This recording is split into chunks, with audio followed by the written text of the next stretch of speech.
Hello everyone, my name is Sunny. Welcome to Sunny coaching classes.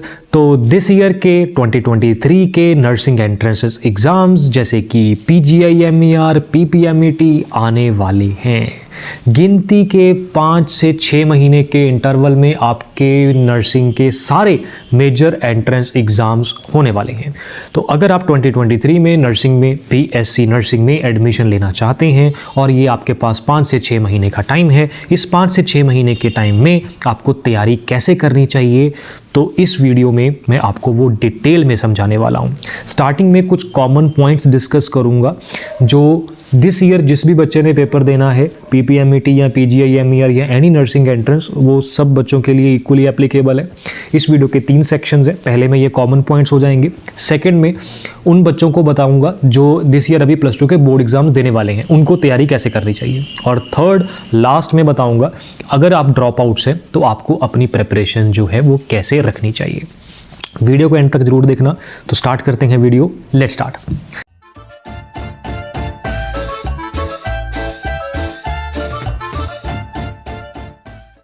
तो इससे पहले मैं आपको कुछ व्यू पॉइंट्स दे सकूं, वीडियो को लाइक और सब्सक्राइब जरूर कर लीजिए और हम स्टार्ट करते हैं कॉमन पॉइंट्स के साथ। अगर आप ड्रॉप आउट हैं, अगर आपने अभी +2 के बोर्ड एग्जाम्स देने हैं, डजंट मैटर, कुछ कॉमन ऐसे पॉइंट्स हैं जो आपको फॉलो करने चाहिए। कुछ ऐसी टिप्स एंड ट्रिक्स हैं which you need to follow अगर आप अच्छा रैंक लेना चाहते हैं this year in any nursing entrance exam.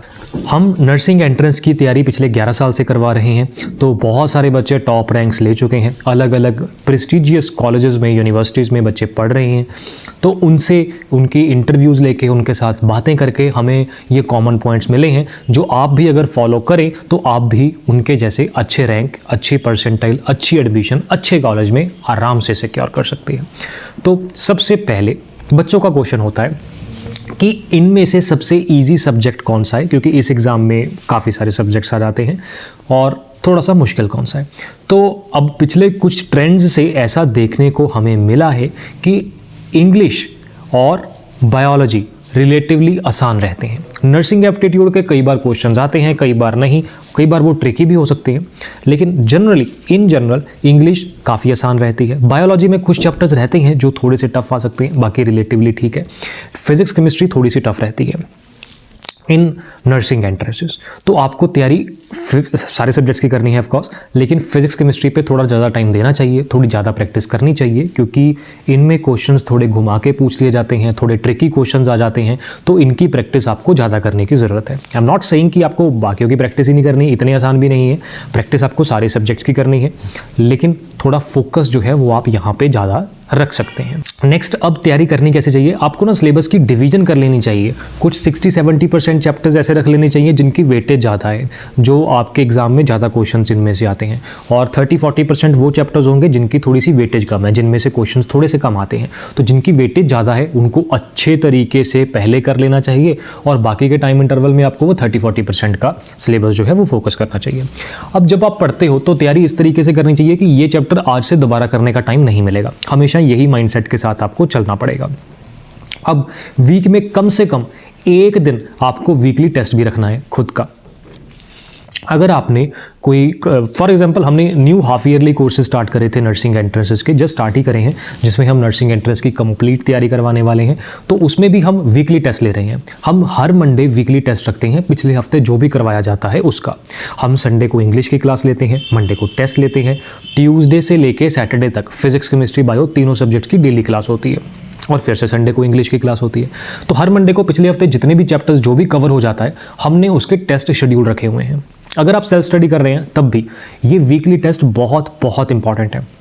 इससे आप अपनी परफॉर्मेंस को मॉनिटर कर सकते हैं। आप देख सकते हैं कि किस चैप्टर में आपका कितना स्कोर है, राइट। आपका कौन से सब्जेक्ट में स्कोर ज़्यादा आ रहा है, कौन से सब्जेक्ट में स्कोर कम आ रहा है, क्योंकि एक कॉमन स्ट्रेटेजी सब बच्चों पे जल्दी अप्लाई नहीं होती। तो आपकी जो भी वीकनेस है वो आपको पता करनी पड़ेगी। अगर आपको आपकी वीकनेस पता है तभी आप उस पर वर्कआउट कर सकोगे। पहले बच्चे को पता तो हो कि मेरी बायोलॉजी वीक है, या मेरी केमिस्ट्री वीक है, या मेरी फिजिक्स वीक है, या मेरी इंग्लिश वीक है, प्रॉब्लम कहाँ पर है। तो जो प्रॉब्लम है फिर उसको आप एलिमिनेट करो। अभी और थोड़े समय में हम कुछ जीके का मटेरियल भी आपके साथ शेयर करने वाले हैं, जीके की कुछ क्लासेस भी लेने वाले हैं, क्योंकि कुछ एग्जाम्स में जीके का पोर्शन भी रह सकता है। तो आपको अपने सिलेबस के हिसाब से डिवीजन कर ली, वीकली टेस्ट लेना है और पिछले हफ्ते जो भी आपने रिवाइज करा है, सेल्फ स्टडी में पढ़ा है, क्लासेस में पढ़ा है, उसका आपने टेस्ट रखना है। और ये टेस्ट में सेम टाइप ऑफ क्वेश्चन आने चाहिए जैसे आपके नर्सिंग एंट्रेंसेस में आते हैं, ताकि आपको पता चल सके कौन से आपके स्ट्रॉन्ग पॉइंट है, कौन से आपके वीक पॉइंट है, ताकि आप उसके अकॉर्डिंगली स्ट्रेटेजी बना सको, जो अपनी वीकनेस है उसको खत्म कर सको, जो चैप्टर्स में आप वीक हो उसकी दोबारा से प्रैक्टिस करके उसमें आप बेटर स्कोर कर सको। राइट, नेक्स्ट पॉइंट, आपको डेली ईच सब्जेक्ट, मतलब फिजिक्स, केमिस्ट्री, बायो, 3 सब्जेक्ट्स तो डेली पढ़ने ही पढ़ने हैं और एक फिक्स्ड टाइम दे लीजिए। मे बी 2 to 3 आवर्स, 2 घंटे आपने लेट से बायोलॉजी पढ़नी है तो फिजिक्स केमिस्ट्री को थोड़ा ज़्यादा टाइम देना चाहिए। वैसे ना आपको करना क्या चाहिए, आपको तीनों सब्जेक्ट्स में से देखना है कि आपके लिए वो कौन सा सब्जेक्ट ईजी है। जो ईजी है उसको 10-15% कम टाइम देके या उतना टाइम ही देके, जो टफ सब्जेक्ट आपको लगता है उसको 10-15% ज़्यादा टाइम देके आपको करना चाहिए। लेट से आप 2-2 घंटे बायोलॉजी और केमिस्ट्री को देते हैं, आपको फिजिक्स टफ लगती है तो फिजिक्स को 2.5 घंटे दीजिए। अगर आप 3-3 घंटे देते हो तो 3.5 घंटे दीजिए। आई एम नॉट सेइंग कि आपको इतने ही देने हैं, किसी बच्चे की जो लर्निंग पावर है वो ज़्यादा होती है, वो कम टाइम में ज़्यादा क्वेश्चंस कर लेता है, किसी की थोड़ी स्लो होती है, तो it's up to you. But आपको डेली ईच सब्जेक्ट करना है, फिजिक्स केमिस्ट्री बायो 3, इंग्लिश आप हफ्ते में 1 दिन या 2 दिन भी करेंगे चल जाएगा। फिजिक्स केमिस्ट्री बायो को डेली आपने कुछ फिक्स्ड इंटरवल का टाइम आपने देना ही देना है। सीक्वेंस वाइज चैप्टर्स आपने नहीं करने, जिनकी वेटेज ज़्यादा है वो पहले करने हैं, जिनकी वेटेज कम है उनको आखिर में रखना है। वेटेज वाइज डिवीजन करके आप प्रैक्टिस कर रहे हो। हमने अपने कोर्स में भी ऑलरेडी इसी तरीके से शेड्यूल करा हुआ है। जिन चैप्टर्स की वेटेज ज़्यादा है वो हम स्टार्टिंग में पहले करवा रहे हैं। प्रॉपर शेड्यूल रेडी है हमारा कि हम जनवरी में ये करवाएंगे, फरवरी में ये, मार्च में ये, अप्रैल में ये, मई में ये। तो आप भी अपना शेड्यूल बनाइए, हम ऑलरेडी उस शेड्यूल के अकॉर्डिंगली करवा रहे हैं। पहले से डिसाइडेड है कि इस हफ्ते ये चैप्टर्स करने वाले हैं, ये चैप्टर्स हम जनवरी में कवर करेंगे, ये पोर्शन हम फरवरी में कवर करेंगे। ऐसे आपके पास आपका ब्लूप्रिंट होना चाहिए, ठीक है, ताकि आप स्ट्रेटेजी वाइज रिवीजन करो। ऐसा नहीं कि बुक खोली, जो चैप्टर आया सामने पढ़ लिया। That's not always helpful, because कुछ चैप्टर्स की वेटेज कम है। ऐसा ना हो जिनकी वेटेज कम है आप हफ्ता उसी चैप्टर को लेके लगे रहो, और जिनकी वेटेज ज़्यादा है वो आप 2 दिन में करके निकल जाओ। जिनकी वेटेज ज़्यादा है उसको ज़्यादा टाइम दो, उसके नंबर ऑफ क्वेश्चंस भी ज़्यादा अटेम्प्ट करो। हम अपना स्टडी मटेरियल भी सेम वे में डिज़ाइन करके आपको अवेलेबल करवाते हैं सारे कोर्सेज में, कि जिनकी वेटेज ज़्यादा है उनके नंबर ऑफ क्वेश्चन ज़्यादा मिलते हैं, जिनकी वेटेज कम है उनके नंबर ऑफ क्वेश्चंस कम होते हैं। तो आप ऑटोमेटिकली अगर हमारे कोर्स के स्टडी मटेरियल को फॉलो करते हैं तो ऑटोमेटिकली उन चैप्टर्स पे आप ज़्यादा टाइम देते हैं जिनकी वेटेज ज़्यादा है, उन चैप्टर्स पे आप रिलेटिवली कम टाइम देते हैं जिनकी वेटेज कम है, क्योंकि नंबर ऑफ क्वेश्चंस जिनकी कम है उसके 50, 60, 70, 80 रहते हैं, जिनकी ज़्यादा है उनकी 100, 120 या 1-2 चैप्टर्स के तो 150 भी हैं। लास्ट में आपको फुल सिलेबस के सैम्पल पेपर और मॉक टेस्ट पेपर जरूर करने चाहिए, बहुत इंपॉर्टेंट है। जब तक आप फुल सिलेबस के मॉक टेस्ट पेपर नहीं करते आपको अपनी टाइमिंग का नहीं पता चलेगा कि आप उतने टाइम में पूरा पेपर कर भी पाते हो कि नहीं। टाइमिंग बहुत क्रूशियल है आपके एग्जाम में। ईच क्वेश्चन करने के लिए आपको 1 मिनट से भी कम टाइम मिलता है, तो आपको उस टाइम में क्वेश्चन सॉल्व भी करना है, OMR पे भी फिल करना है, आंसर भी देना है। तो आप मैक्सिमम प्रैक्टिस कीजिए। फुल सिलेबस के मॉक टेस्ट पेपर्स की जितनी ज़्यादा प्रैक्टिस करोगे आपकी टाइमिंग इंप्रूव होगी। आपको पता चलेगा कि किस सब्जेक्ट को कितना टाइम आपको देना पड़ता है एग्जाम में, किस सब्जेक्ट में आपका ओवरऑल स्कोर ज़्यादा आता है, किस सब्जेक्ट में कम आता है, कहाँ पे प्रॉब्लम है। क्योंकि प्रॉब्लम अलग अलग है, किसी को न्यूमेरिकल सॉल्व करने में प्रॉब्लम है, किसी को फार्मूले भूल जाते हैं, किसी को मौके पर थ्योरी याद नहीं आती। तो जो आपकी प्रॉब्लम है पहले उसको ढूंढो, फिर उसको सॉल्व करने की कोशिश करो। सॉल्व करने के लिए आप अपने टीचर से की गाइडेंस ले सकते हो, अपने सीनियर्स से हेल्प ले सकते हो। अच्छा, सीनियर से हेल्प से याद आया, नेक्स्ट पॉइंट क्या है, आपको मोटिवेटेड रहना है टिल एग्जाम डेट तक। हम मोटिवेटेड कैसे रहना है, बहुत छोटे छोटे पॉइंट होते हैं एग्जाम्स को लेके। एग्ज़ाम कैसे आएगा, एग्ज़ाम में सबसे इजी सब्जेक्ट कौन सा है, किस चैप्टर के क्वेश्चन ज़्यादा आते हैं, कौन से चैप्टर्स पहले करने चाहिए, पेपर से कुछ टाइम पहले क्या माइंड सेट होना चाहिए। बहुत सारे क्वेश्चंस होते हैं, अलग अलग बच्चों में अलग अलग क्वेश्चंस। तो हमने क्या करा है, जिन बच्चों के नर्सिंग में अच्छे अच्छे रैंक आए हुए हैं उनकी इंटरव्यूज़ लेके हमने इस चैनल पे डाली हुई हैं। तो अगर आपके नॉन में कोई सीनियर है, कोई फ्रेंड है, कोई कज़न है, कोई नॉन पर्सन है जिन्होंने नर्सिंग के एंट्रेंस अच्छे रैंक से क्वालिफाई करके किसी अच्छे कॉलेज में एडमिशन ली हुई है या उन्होंने कर रहे हैं या की हुई है, तो आप उनसे गाइडेंस भी ले सकते हो। नहीं तो आप यूट्यूब पर ये बच्चों की इंटरव्यूज़ देख सकते हो, हमारे चैनल पर आपको मिल जाएंगी। और वो बच्चे अपना real life experience exam level का आपके साथ शेयर कर रहे हैं कि कैसे एग्ज़ाम रहेगा, क्या एग्ज़ाम का पैटर्न है, किस तरीके से जाना है, कैसे माइंडसेट के साथ सॉल्व करना है, कैसी तैयारी करनी है, कौन सी बुक्स फॉलो करनी है, कौन से क्वेश्चंस करने हैं, कौन सी थ्योरी करनी है। बहुत सारे क्वेश्चंस हैं। तो ऐसे नहीं कह रहा कि किताबें बंद करो और सिर्फ इंटरव्यूज़ देखो। वीक में 1 दिन है ना, या 1 घंटा आधा घंटा जो भी आप एक फ्री टाइम जो भी आपके पास होता है उस टाइम में आप ये कर सकते हो, ताकि आपको मोटिवेशन भी मिलेगी, एग्जाम लेवल का एक्सपीरियंस भी आपके साथ शेयर होगा। और ये वो बच्चे हैं जो ऑलरेडी वो चीज़ कर चुके हैं जो अभी आप करने वाले हो, तो वो अपना एक्सपीरियंस आपके साथ शेयर कर रहे हैं जो आपके लिए बहुत हेल्पफुल हो सकता है। कुछ टॉपिक्स ऐसे होते हैं जो मेमोरेबल होते हैं, जिनको याद करने की ज़रूरत पड़ती है, तो उनके आप शॉर्ट नोट्स भी बना सकते हो। अभी आपके पास फिर भी 5-6 महीने का टाइम है, तो शॉर्ट नोट्स बना लो ताकि एंड टाइम में आप वहाँ से क्विकली रिवाइज कर सको। और वैसे भी ऐसा कहा जाता है कि अगर आपने खुद के लिखे हुए पॉइंट हैं तो वहाँ से जैसे आप लिखते हो साथ साथ ही याद होते रहते हैं, और वहाँ से रिवाइज़ करना रिलेटिवली आसान रहता है, जल्दी रिवाइज हो जाता है, तो वो भी आप कर सकते हो। अब आते हैं वीडियो के नेक्स्ट सेक्शन के ऊपर, जिसमें मैं बताने वाला हूं कि अगर आप दिस ईयर अभी +2 के बोर्ड एग्जाम्स देने वाले हैं तो आप अपनी तैयारी जो है वो कैसे करें। बोर्ड एग्जाम्स के साथ साथ आप अपनी नर्सिंग एंट्रेंस की तैयारी जो है वो कैसे कर सकते हैं ड्यूरिंग दिस 5-6 मंथ का इंटरवल, ताकि आपके बोर्ड का स्कोर भी अफेक्ट ना हो बल्कि इंप्रूव हो, और साथ साथ आप कॉम्पिटिटिव की भी तैयारी कर पाएँ। Because after board exams may be 2 महीने मिले, मे बी 1.5 महीना मिले, मे बी 3 महीने मिले, उसमें पूरा सिलेबस रिवाइज हो पाएगा कि नहीं कौन जानता है, लेकिन अभी 5-6 महीने का है, आप आराम से कर सकते हो, मुझे आप पे पूरा कॉन्फिडेंस है। तो लेट्स स्टार्ट। देखो भाई, हमारे पास जनवरी से लेके लगभग ये एंट्रेंसेस जो हैं वो जून के आसपास, जून से पहले तो जल्दी चांस नहीं है, तो जून या जुलाई के आसपास होने के चांसेस हैं। तो मैं जून मान के चलता हूँ, बिकॉज अगर जुलाई हो गया तो और भी अच्छा, नहीं तो चलो जून तक तो है। अगर हो गया तो चलो बोनस ही है हमारे लिए, 15-20 दिन महीना एक्स्ट्रा मिल जाएगा तो वो बोनस है, उसमें हम फुल सिलेबस रिवाइज कर लेंगे quickly. But during this time, अब जनवरी से लेकर जून तक आप कैसे तैयारी करो। तो जनवरी, हालांकि जनवरी भी आधी निकल चुकी है, जनवरी, फरवरी, मार्च, क्योंकि आपके बोर्ड एग्जाम्स टेंटेटिवली फेब में स्टार्ट होने के चांसेस हैं, और मार्च के एंड में या अप्रैल के बिल्कुल स्टार्टिंग में जो है वो खत्म हो रहे हैं, बिकॉज अलग अलग बोर्ड्स हैं तो मैं एग्जैक्ट डेट्स नहीं बोल रहा। तो जनवरी, फरवरी, मार्च, ये 3 महीने तो आप डेफिनेटली +2 का सिलेबस करने वाले हो। तो अब क्योंकि +2 का सिलेबस आप बोर्ड के लिए करने ही वाले हो, तो साथ साथ उसी चैप्टर का कॉम्पिटिटिव पार्ट भी तैयार करते जाओ, राइट, क्योंकि आपको बोर्ड एग्जाम के लिए भी हेल्पफुल मिल जाएगा, बोर्ड एग्जाम्स के लिए भी इक्वली हेल्प रहेगी, और कॉम्पिटिटिव पार्ट भी तैयार हो जाएगा। मतलब जो भी चैप्टर आप +2 का ये जन, फेब, मार्च 3 महीने में करने वाले हो, वो कुछ इस तरीके से करिए कि ये चैप्टर्स को दोबारा करने का हमें ऐसा समझ लीजिए कि ऑब्जेक्टिव के लिए, कॉम्पिटिटिव के लिए टाइम नहीं मिलेगा। इनको इतने अच्छे से तैयार कर लीजिए कि ये चैप्टर्स जो हैं वो आप दोबारा नहीं करने वाले, आपको इन्हीं में उस चैप्टर्स को टिप टॉप फाइनल तैयार कर लेना है। ठीक है, अब क्या +2 का सिलेबस फर्स्ट चैप्टर से लेकर लास्ट चैप्टर तक चलें, सीक्वेंस वाइज कर लें? नहीं, जिनकी वेटेज ज़्यादा है उनको पहले करें, जिनकी वेटेज कम है उनको लास्ट में करें। लेकिन जन, फेब, मार्च में आप अपना, मतलब जब तक आपके बोर्ड एग्जाम होते हैं तब तक आप अपना +2 का सिलेबस जो है टिप टॉप रेडी कर लीजिए। वैसे भी स्कूल्स अभी फ्री कर देंगे कुछ बच्चों को, कुछ स्कूल्स फ्री कर देते हैं एग्जाम से कुछ दिन पहले, 10 दिन 15 दिन पहले, तो आपके पास वो गोल्डन अपॉर्चुनिटी है ड्यूरिंग दैट टाइम, अच्छे तरीके से अपनी तैयारी कर लीजिए। ठीक है, नेक्स्ट, अब मार्च या अप्रैल का स्टार्टिंग वीक जब भी आपके बोर्ड एग्जाम खत्म होते हैं, वहाँ से लेके मिड मई तक, 15 से 20 मई के आसपास, तो ये मिड मई तक जो है आपके पास 1.5 महीना है।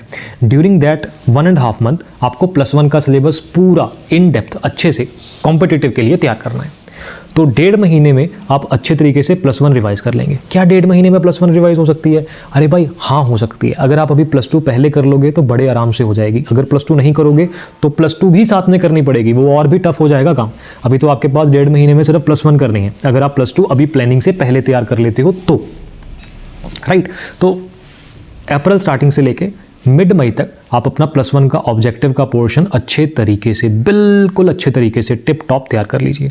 अब मिड मई के बाद आपको क्या करना है, अब पता नहीं एग्जाम कब आए, मैं ऐसा एक्सपेक्ट कर रहा हूँ कि जून मिड के आसपास चला जाए, या बुरी से बुरी सिचुएशन जून स्टार्टिंग में चला जाए। हालांकि हो सकता है जुलाई स्टार्टिंग में भी चला जाए, तो वो तो स्पेकुलेशंस हैं, we can not be sure of that.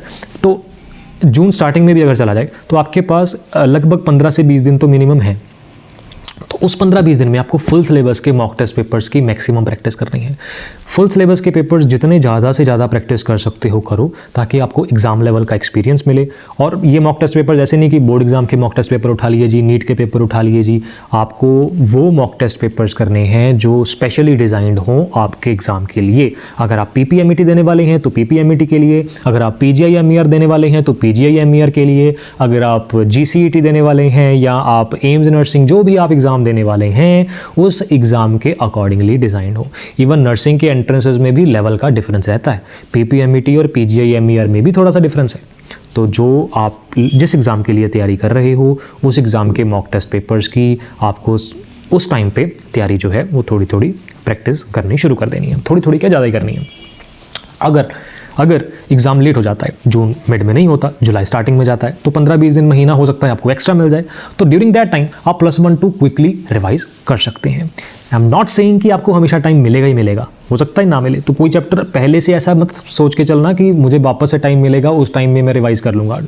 It's not gonna be always true. तो आपको तैयारी ऐसे करनी है जो भी चैप्टर कर रहे हो कि इसको अब से दोबारा करने का टाइम हमें मिलने वाला ही नहीं है।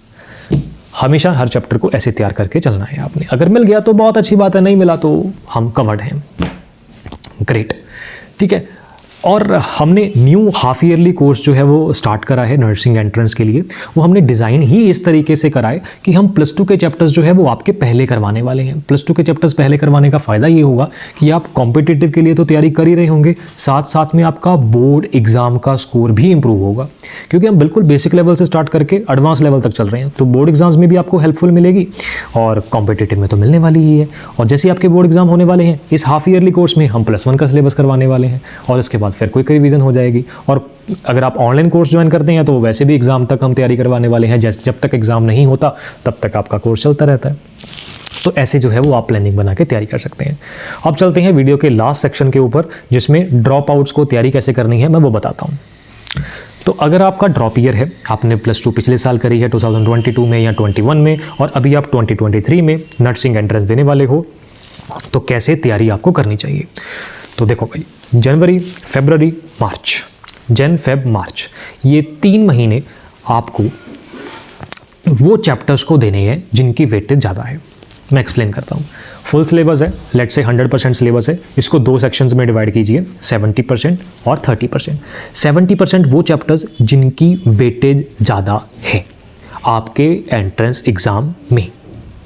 सीक्वेंस वाइज नहीं चलना, वेटेज वाइज चलना है। जिसकी वेटेज ज़्यादा है वो 70% आपको ये जैन, फेब, मार्च, या हो सकता है स्टार्टिंग अप्रैल भी चला जाए, कोई बात नहीं, इनकी अच्छे से तैयारी करनी है, इनका कोई भी चैप्टर नहीं छोड़ना। और बाकी का 30% जो बचा वो आपको अप्रैल से मिड मई, 1.5 महीने में कर लेना है। मिड मई से आपको भी जो मॉक टेस्ट पेपर्स हैं उनकी प्रैक्टिस करनी है, और जब तक एंट्रेंस होता है तब तक करनी है। ये प्लानिंग उस अकॉर्डिंगली है कि जून के मिड में एंट्रेंस हो जाए, जून के स्टार्टिंग में हो जाए। इन केस लेट होता है तो आप क्विकली रिवाइज फिर से कर सकते हैं सिलेबस को। जो चैप्टर्स टफ लगते हैं शॉर्ट नोट्स बनाइए, ताकि आपको लिख के साथ साथ याद होता रहे। और वैसे भी आप लोगों के पास तो रिलेटिवली फ्री टाइम होगा as compare to the students जो अभी बोर्ड एग्जाम्स के लिए अपीयर होने वाले हैं, तो फुल टाइम अच्छे से तैयारी कर लो। राजे, ये आपके पास बेस्ट टाइम है, ये टाइम वापस नहीं आएगा। इस टाइम में की हुई प्रैक्टिस ही ये डिसाइड करेगी कि दिस ईयर आप कौन से कॉलेज में जाने वाले हो। तैयारी कर लोगे अच्छे से बढ़िया कॉलेज में चल जाओगे, नहीं लोकल किसी प्राइवेट कॉलेजेस में रह जाओगे। और फिर उसकी वैल्यू क्या है, उसकी स्कोप क्या है, जो भी आपके ड्रीम है वो फुलफिल होंगे नहीं होंगे पता नहीं। लेकिन अगर आप अच्छे कॉलेजेस में जाते हो, PGI चंडीगढ़ में जाते हो, राजेंद्रा पटियाला हॉस्पिटल में जाते हो, गवर्नमेंट मेडिकल कॉलेज अमृतसर जाते हो, या जो भी अच्छे कॉलेजेस हैं और भी बेटर हो सकते हैं अगर आप एम्स वगैरह जाते हो, तो जो अगर प्रेस्टिजियस कॉलेजेस में, यूनिवर्सिटीज़ में जाते हो अगर आप, तो आपको पता है आपका स्कोप जो है नर्सिंग एज अ करियर बहुत अच्छा ऑप्शन है, बहुत अच्छा ऑप्शन है। तो अच्छे तरीके से मेहनत कर लो, आपका फ्यूचर आप डिसाइड कर सकते हो अगर आप इस इंटरवल में अच्छे से प्रैक्टिस कर लेते हो।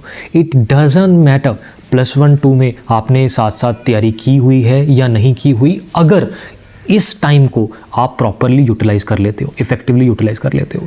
अगर आप, कोई बच्चे ऐसे होते हैं जो लास्ट मोमेंट पे आके इतनी अच्छे से तैयारी करते हैं कि उनसे बेटर स्कोर कर लेते हैं जिन्होंने 2-2 साल तैयारी की है, और अगर वो 2 साल तैयारी करके लास्ट मोमेंट पे ढीले पड़ जाते हैं, प्रॉपर तैयारी नहीं करते, तो भूल जाएंगे। बोर्ड एग्जाम्स की टेंशन होती है इस टाइम पे, लेकिन उस टेंशन को हमने यहाँ पर ओवरकम करना है, उस टेंशन को भारी नहीं पड़ने देना अपने फ्यूचर ड्रीम के ऊपर। हमारा ड्रीम आगे करियर बनाना है नर्सिंग में, हमारा ड्रीम जो है वो आगे नर्सिंग में करियर बनाना है। ये इस बोर्ड लेवल तक ही लिमिटेड नहीं है, राइट। तो उसके लिए आपको तैयारी करनी पड़ेगी। अगर आप हाफ ईयरली कोर्स हमारा जानना चाहते हो, उसको हाफ ईयरली कोर्स के बारे में, हाफ ईयरली कोर्स ज्वाइन करना चाहते हो, इस डिस्प्ले नंबर पे आप मैसेज कर सकते हैं। तो ये हाफ ईयरली कोर्स डिज़ाइन ही इस तरीके से करा गया है कि जिनकी वेटेज ज़्यादा है वो हम पहले कर लें, फिर हम बाद में बाकी चैप्टर्स कर लें। आप ड्यूरिंग लाइव क्लासेस भी डाउट पूछ पाओगे, आउट ऑफ क्लास टाइम भी आप अपने टीचर से व्हाट्सएप पे डायरेक्टली डाउट पूछ सकते हो। हम एडमिशन तक की आपको गाइडेंस प्रोवाइड करते हैं। आफ्टर एग्जाम भी अगर आपने कुछ पूछना है, कौन से रैंक तक कौन से कॉलेज में मिलेगी, 2 एंट्रेंसेस क्वालिफाइड हैं तो कौन से कोर्स में जाना चाहिए, कौन से कॉलेज में जाना चाहिए, तो टिल एडमिशन तक की फुल गाइडेंस आपको कवर रहेगी, ताकि आपको कोई भी क्वेश्चन हो आप अपने टीचर से डायरेक्टली व्हाट्सएप पे पूछ पाएँ। हम पिछले 11 साल से करवा रहे हैं ये सब, 12वां साल है मेरा तो टीचिंग का ये। तो बहुत बच्चों का एक्सपीरियंस है, बहुत बच्चों के साथ अलग अलग एक्सपीरियंसेस हैं। तो जो बच्चों को प्रॉब्लम्स आती हैं, उन प्रॉब्लम्स का कैसे सोल्यूशन हो सकता है, कैसे ओवरकम करना है, तो वो हम आपके साथ साथ जो है वो हेल्प भी करते हैं। अगर आपका अभी भी कोई क्वेश्चन है तो इस वीडियो को कमेंट में पूछ लीजिएगा। And last but not the least, आपके बोर्ड एग्ज़ाम्स का लेवल और नर्सिंग एंट्रेंसेस के लेवल का जो गैप है, वो गैप को एलिमिनेट करने के लिए हम यहाँ पर आए हुए हैं। अगर आप हमारे साथ तैयारी करेंगे तो बोर्ड एग्ज़ाम से डायरेक्ट वो नर्सिंग एंट्रेंसेस के लेवल पे आप कब पहुँच जाएंगे आपको पता भी नहीं चलेगा। बिकॉज बोर्ड एग्जाम्स और इवन नीट जेईई एग्जाम, उनमें बहुत डिफरेंस है। अब बच्चे कई बार बोर्ड एग्जाम्स का बुक्स पढ़ के सोचते हैं कि नर्सिंग एंट्रेंसेस में अच्छा रैंक ले लेंगे, it's not always true. NEET की बुक्स पढ़ के सोचते हैं कि अच्छा रैंक ले लेंगे, दैट्स नॉट ऑलवेज ट्रू। तो आपको अच्छे तरीके से तैयारी करनी है। इसमें कुछ पर्टिकुलर टाइप ऑफ क्वेश्चन आते हैं, ये नीट से भी अलग है, बोर्ड एग्जाम से भी अलग है, तो उसके अकॉर्डिंगली तैयारी कीजिए। अगर आप हमारे साथ तैयारी करना चाहते हैं तो डिस्प्ले नंबर पर मैसेज कर सकते हैं। Anyway, thank you for watching the video, like जरूर करके जाना। Have a nice day, bye bye and all the best.